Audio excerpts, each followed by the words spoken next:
Busy Phillips plays Summer, the hot one, in Girls5eva, the new Peacock comedy series. I met Noah from Gold Derby, and I want to ask you, Busy. It's a show about a girls group. What's your favorite song from Girls5eva? Oh wow, so many to choose from. Yeah. Listen, I'm quite partial to the song from the end of the series, Four Stars, that Sarah Bareilles wrote for us. But I love Dream Girlfriends because it's so inappropriate and terrible. And I do find myself sometimes just singing Dream Girlfriends under my breath. I love it. And you get to perform Four Stars at the Hollywood Bowl as well. Yeah. Can you believe it? How did What that? is this? What Yeah, is how did, this like? yeah, how did that come together?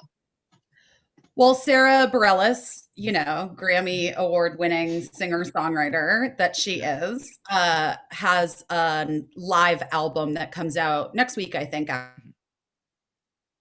Such that it sort of coincided with Girls5eva launching. And in order to support her live album, which she recorded at the Hollywood Bowl right before fall 2019, um, they thought it would be fun to do like a little live stream event back at the bowl in support of the album. And she had this brilliant idea because she's just the best. What if I invite the girls out and we sing Four Stars on stage? Which for me, like lived in Los Angeles for 23 years. I lived, honestly, my old house that I just sold, we could hear the Hollywood Bowl from my house. That's how close the Hollywood Bowl has been to me my whole life. And I just, even though it was empty because obviously pandemic, just to be on that stage and sing, it felt so overwhelming and incredible and like really like a dream come true. Yeah, and look, you've got something in Girls5eva called DeWask, which apparently is this electric feeling that when performing together and you're in the zone. Was there a moment of DeWask while shooting Girls5eva? Just about every day we had to ask. Yeah. I'm not kidding. It Yeah. was sort of like, here's what I'm going to say about Girls5eva. Matt, like I've been on a Yeah. billion television shows. I've done a lot of different versions of my career Mm. in the last 20 some odd years.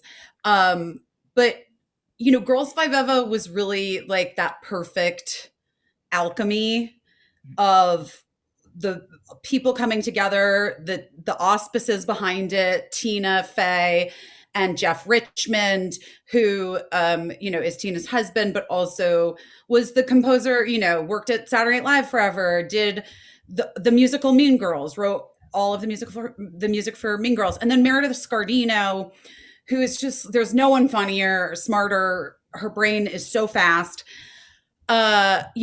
Creating this show, it was just like the perfect confluence of DeWask, really. That's nice.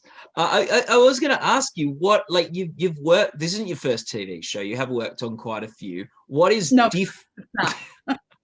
No. So what is different about this show than any other show you've worked on before?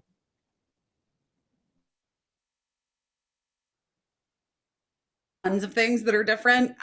Number one, we shot the entirety of this show during this pandemic, which provided a whole new set of challenges that we're just, every day was a new, like rolling with the punches, learning curve, had to be very sharp because we were kind of, we were a little bit at the mercy of the COVID protocols. And the COVID team was incredible. And I mean, our show thankfully never was shut down. We never had any transmission. We had a few, obviously, everyone's, you have a production that has 200 plus people on it.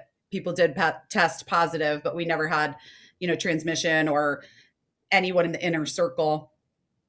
Um, but part of what, and so I also think, Matt, like coming out of what 2020 was for everyone, um, the joy of being back with people, of being in person, of working, doing a thing that like we all have done our entire careers, most of us, and that extends all the way across the board. You know, our crew members were people who, you know, have worked together for years, either 30 Rock or, you know, Kimmy Schmidt.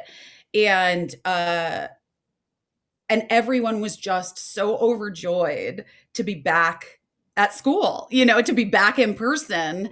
And then on top of it, we're doing this incredibly silly thing that we all just fully dove into and gave ourselves over to because we were just so like happy to be there, you know? And we all like fell in love with each other, and so it felt different because of partially contextually because of what we all have been dealing with. And it also felt different because, you know, it's rare when you have a show that like comes together and gels this quickly. And you know, like I'm old lady glamour over here, and I can tell you I know how long it takes, and it was just immediate for us, everyone in the cast. We just, it was an immediate sort of thing. It's rare. It's rare. When it happens, it's Yeah. amazing. At the center of the show is the four women, which you are part of, that make up the ensemble, and it's a great collection of sort of people with theater or like Grammy award-winning musician and comedy and television, like all these different backgrounds. You've each got very different stories that have probably brought you to Girls5eva. What like what how does that how do you support each other in that sort of in the sort of process of putting this show together, and how do you sort of like I guess feed each other and bounce off each other as an ensemble? Well, one thing that I think is really lovely about perspective, and I think perspective comes with age and it comes with coming off of the hardest year on history, uh, is that people kind of have like, when you have perspective, you have your guard down, and and you have like a very low threshold for bullshit. And so yeah, I mean we all bring different things I to the table, but it never was a feeling of like a competition, or you know, we were all there to support one another and to support the story and support Meredith, and we all like I guess, you know, it's tricky. It's like a tricky thing to even sort of articulate, but I think that I feel really grateful to have been able to have this working experience where I did feel just 100% of the time, even though obviously I'm not a recording artist, I felt fully supported and encouraged and, you know, bolstered up by these incredible women around me. And I hope I did the same for them. I think I did. Yeah, because I guess you're not the recording artist, but like you have the experience of working in sitcom television, which Yeah. not like, you know, with someone like Well, Sarah, Sarah. and this is Yeah. like for Sarah, I mean, talk about brave, not just her hit song, which I love, but like, you know, she's never done this before.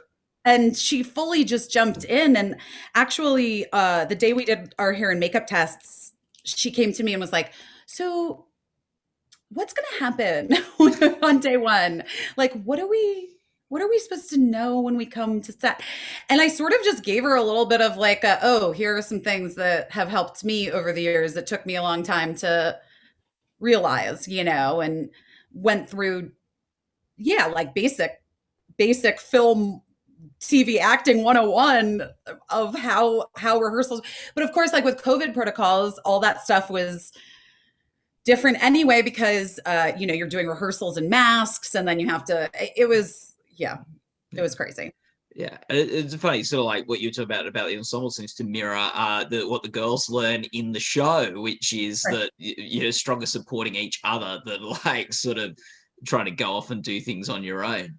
Uh, I mean, no, but truly, that is the thing, right? And like, mm, look, thematically for the show, I know we're talking about sometimes at times an absurd comedy um that certainly exists in a very hyper realistic way, but at its core, I think that the themes that run throughout it are, grounded in what many women, especially of my generation, Gen X, have been going through, experiencing, and feeling in these last 5+ years, which is, um, deeply tied to sort of the ingrained misogyny of the time when we came of age, and that was masquerading as empowerment.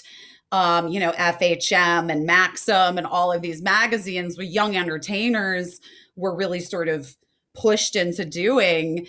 And now in these last 5 years, especially like with the Me Too movement, and just realizing that, and pay equality, that there is a real benefit to standing shoulder to shoulder with your sisters, and demanding more.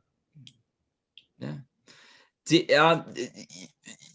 One character of an interesting perspective is Summer, who you play in life, and what was it like? What was the most important thing for you in creating that character and presenting that character? Well, it was interesting. I mean, for me, there's always like you get like the log line, right? Um and the log line for Summer, and people, I've been doing a lot of these interviews and people repeat it, which is like, she's the least talented, she's the hot one. And I sort of love it because that is everyone's sort of jumping off point.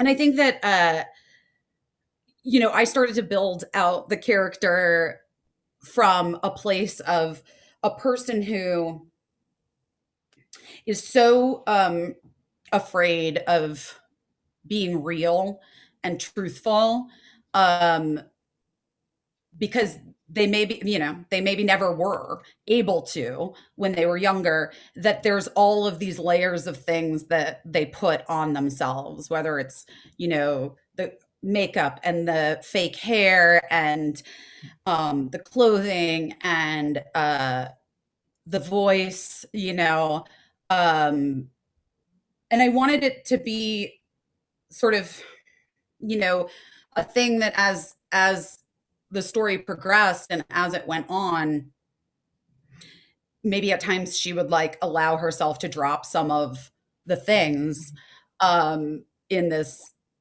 pursuit of figuring out who she is, which I think sometimes people do find themselves at like age 40 and they're like, wait, who am I? I've been living this idea of what I thought everyone else wanted me to be and look like and sound like, and I'm not happy with this. Um, so that was kind of like the basis of it. And, I I love her, and I never was looking at it as making fun of this character. And I wanted it to always feel like really truly grounded, with kind of an undercurrent of how sad it must be. Mm. Yeah, and she is someone like being in a young star. She was boxed. They all were boxed into certain things. Summer's Right. the hot one. Wiki's the fierce one. Right. Yeah, and she's been carrying that. Is that something that you found, like, as someone who's been in television for a long time yourself, something that you were able to tap into and relate to, the idea of being perceived a certain way? Or I think that the idea, yeah, sure, of course. And I think that the idea of not having your own agency as a young performer, especially a young woman starting in entertainment, was something that I really fundamentally was able to understand and tap into. Um, and and also the idea, I think lots of people do it, whether they're performers or not, the idea of uh allowing yourself to accept a label early on in your life and then having the rest of your trajectory sort of dictated by that label. Mm. So, I mean, here's a character who, I mean, you find out in the first episode and it goes so fast. They change her name. Her name isn't even Summer, you know? And they tell her who she is. You're Summer, you're the hot one. You're not the most talented. But who's to say she's not talented? Who's to say she doesn't have a great voice? Who's to say that? This is just a decision that a manufactured, like, terrible sleazy dude made in a strip mall. But they've like all taken on these, well, not all of them, but well, sort of all of them Yeah, I have think they all taken have to, on, right? yeah, yeah, have taken on these, labels as the truth of the core of who they are. And I think when they come back together, they are able to really see that they're maybe not accurate to who Mm. they are. Mm. I'm excited. I hope we get a second season, man, because Yeah. I'm excited. I want to see where it goes. Yeah. Now, I believe in the past, and you can correct me if I'm wrong, Busy, that you've sort of said you might have sort of half retired from Oh television yeah, or for sure. I acting. didn't want to Yeah, act. yeah, Oh, yeah. You Matt, didn't want to please. act. Yeah, and he said you wouldn't really do something unless you loved the person who was running it, or you or at least was a big fan of the person who was running it, or things were perfect, or if they paid you a lot of money. How much did they pay you for? No, you don't need to answer that. What brought you? Why did you choose to work for Girls5eva? Well, listen, here's what I'll say. In the arc of my career, Yeah. um, I've worked with incredible people. I've been really lucky and done some really fantastic work. And uh not my work is incredible. Like, I mean, like, been a Mm. part of some Yeah. incredible Yeah. things. Yeah. I get it. Um, but I did reach sort of a breaking point with the industry itself and the business, and just feeling like exhausted by all of it. And that coincided with me opening up another way to make money, Mm. which really freed me up from being, not feeling like I had to take or even audition for, to play the wife of some guy who, like, honestly couldn't get me in real life. Mm. Um and who got all the funny lines. Anyway, Yeah. so I was like very graciously like, I am bowing out Mm. of this journey. I don't particularly need it. It breaks my heart. The good, when the good stuff doesn't go. And Tina Fey has just, for the last few years, a little bit been my fairy godmother in terms of showing up and saying, hey, but also, what about this thing? And, so we worked together on a failed pilot for NBC many years ago, uh, called Sackett Sisters. And then she produced my late night talk show, RIP. And then, asked me to do Kimmy Schmidt, Mm. and which was fun. And I just would do anything for Tina. This business has a lot of men that hire the same bros over and over again. And I always have been jealous of it. Honestly, like, my Mm. entire career, I've been jealous of it. Mm. And I had the realization after I got off the phone with Tina in September and she asked me to play Summer, that I have that now. I have a comedy legend who keeps calling me. Mm. And so I didn't even read the script. I just was like, yeah, of course, obviously I'm doing this. So I Yeah. thought like worst case scenario, I'm in like 1 day a week and then I'm just hanging out being a mom and that's fine. Yeah. And there was no world that it was not going to be good Yeah. to, because I Mm, love her and I love Meredith. mm, So, yeah. And it at least sounds like that in terms of like maybe some of the bad experience you've had in the industry in the past, it sounds like you're having a good time with Girls 5eva and the culture there's oh my encouraging God. and good. Yeah. Oh, no, Yeah. we Yeah. had the best time. I mean, granted, the COVID Yeah. stuff Yeah. made it difficult. It was the hardest job I've ever done, partially because of the COVID stuff. And that bled into things that already were going to be difficult. Mm, Like we couldn't have in-person musical rehearsal yeah. because of singing. Yeah. So we had to do it over the computer. Same with choreography. Like try dancing for an hour with a mask on, Matt. Yeah. Not fun. Okay. I'll try. What what and yeah, no, so that's good. And whether you're on a TV show or not, there was no escaping COVID this year. So I think that would have been challenging, whatever you were doing with your life. Just quickly before we wrap up, what line, for it can be from Summer or from someone else, was the funniest line in Girls 5 season 1? Or that you found the funniest? Doesn't have to be objectively the funniest. I mean, my favorite, and it actually is mine, is when they're going through the quick flashes of Summer's feminasty catchphrases. And she's like doing the splits on the car. And she's like, what are we going to do about Kosovo, y'all? Like, Oh, that's it's great. just every time I'm like, is that too far? Is it too far? We did it. Oh, that's great. Busy, thanks so much for talking with us today. People watching this interview can go to goldderby.com to make your awards predictions, join the discussion in our forums, and watch other interviews with award contenders.